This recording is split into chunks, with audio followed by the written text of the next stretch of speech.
Q&A time on the CU podcast here. Well, actually, a Patreon poll. You can go to patreon.com/CU podcast. You vote on the topic each week. There's a writing each week. There was Ian I put up one from him yesterday. I wrote about pizza last week. I'm starving here. I'm starving. And there's a weekly Google Hangout with Ian. I think it's this weekend for him coming up.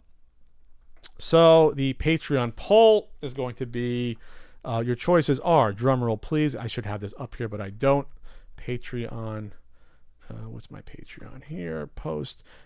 In third place, drum roll as I waste time. Third place on the poll. This was a bad week for second and third place. Third place, 9%. What classic arcade games do you not enjoy playing? Now, I put in parentheses, maybe safer when Ian is back with a tongue emoticon. 9%. That's a good topic. So I basically discourage people from voting for that. Second place was 16%. What will your ideal game collection consist of? A price was no object. And then first place is 75%. Has Pat dealt with troublesome folks or trolls in person? I thought this was going to win. I haven't spoken about this in a while. It's been a while. But yes, of course I have. It's rare, though. So I go to, since 2010, between 2010 and 2019, it's like 10 years ago in conventions. The average number of conventions I go to each year is probably, if you some years is more than 6. The beginning it goes probably less than 6, like 3. We'll say the average is 6 a year. More and more the year after year. My peak was probably 10 in 2016, 17. 10 a year. We'll just say the average is 6 to 7. So I've been to probably 60 to 70 conventions the past 9-10 years. I could probably count on 2 hands, maybe 3, the number of weird or bad fan interactions I've had or interactions with people in person. And that includes probably YouTubers or content creators that have tried to take shots at me, that have approached me in a drunken state, or try to make nice with me that I didn't want to deal with. Or, well, not make nice with me, just pretend things were cool and they weren't. And I don't like that. When it's like, oh yeah, you did a video about me, took shots at me, and then now you see me trying to be cool with me. It's like, nah, you got to own up and apologize at least. And some YouTubers have. Some on the phone or in person who have attacked me have owned up to that. Others haven't. But that's not what I want to talk about. I'm talking about just trolls or, we'll say, bad seats. And how do you deal with them in person? And well, this has happened at Missouri GameCon. And this happened with someone that came up to me and said, hey, Pat, whatever their name was on YouTube, I noticed that I can't, no one's replying to my comments anymore. And I think I might be blocked. And I'm I think you blocked me. And they were meek and humble. And that's usually how it is, especially when they're froggy online or on Twitter. In person, not the same. But, they were kind of apologetic, but how did I respond? I wasn't an asshole, but I was firm but fair. And I said, listen, if I blocked you, I probably had a good reason for it, and you probably deserved it. You probably said something that was probably shitty. And, what do you want me to say about it? And you have to empathize with people, because you have to realize that when people are lashing out online, they're doing that because usually they don't like something about their own life, or they're feeling either bad about something else happening, or they're depressed. And I realize that in the moment when you leave a bad comment, that doesn't always represent you. It doesn't represent who you are, but it's still shitty and it has to be accounted for. And you should be held accountable for that. And this isn't just with me. This same person, I think, said the same thing to Jay from the Game Chasers, where he said, and Jay knew who this person was. I didn't know who this person was. Jay knew who this person was. And so he kind of called them out, I think, more on the fact, especially since this person was a troll online, had associated with someone else that Jay didn't like, that had taken shots at Jay. So Jay was like, what the hell? And Jay has spoken about this to me before, about people that have come up to him that try to apologize to him. And Jay's like been less, we'll just say less friendly than me, where Jay's been like, you had a problem with me, you want to take it outside?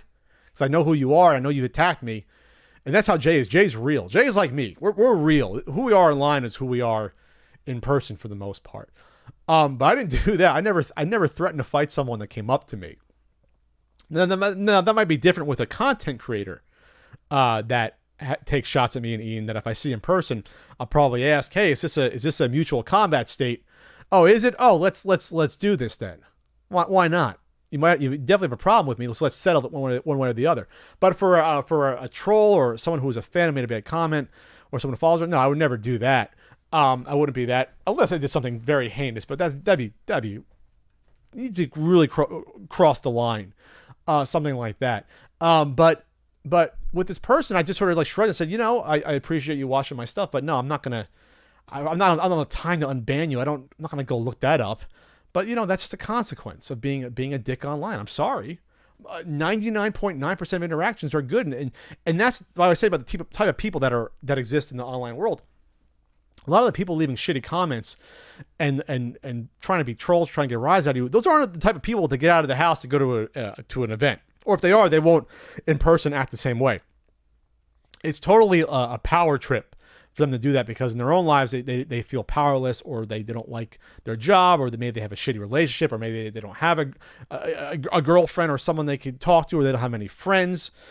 So that's their way of lashing out and trying to feel good about themselves and putting themselves over at the expense of someone else. I totally get that. That's psychology 101. The same with content creators that come after people sometimes, the same exact thing. They're miserable people, a lot of them. They hate things about themselves. They wish they can change what they can't, or are unwilling to face the risk of changing it, or admitting that there's problems with themselves. I totally get that. But in person, it never happens, because the type of people that want to come out want to have fun, and they're friendly, and they want the joy of interacting with people, and knowing that deep down we should be seeking the warmth of others and the friendship of going to the flea market and being happy to see people and to interact. And when you're online, being a keyboard warrior, that's not who you are at that point in time. So those people don't come out to these conventions by and large. It's very, like I said, it's very rare where I have these interactions with troublesome folks. There's been a couple of drunk people I had to deal with. One person 7 years ago I had to deal with where they sort of got in my face, and I had to yell at them, but I would have yelled at them in 2019. I'm a little more stable now, but they got in my face when they were drunk. But whatever. Like I said, that's extremely rare. Hasn't happened in a while, something like that happened. So that's how I deal with the troublesome people. You try to show empathy, but you be firm, but fair. But you don't back down either. If someone did something shitty to you, you don't give them a free pass. And that's where I come from. That's how I grew up.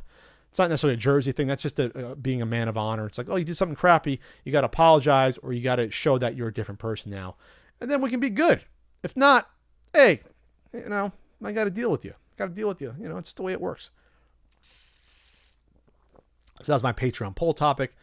Thanks for voting. And then Ian will be back next week to take shots at me and yell at Pat. And to, no, I love Ian. It's a better podcast with Ian, isn't it? I hope so.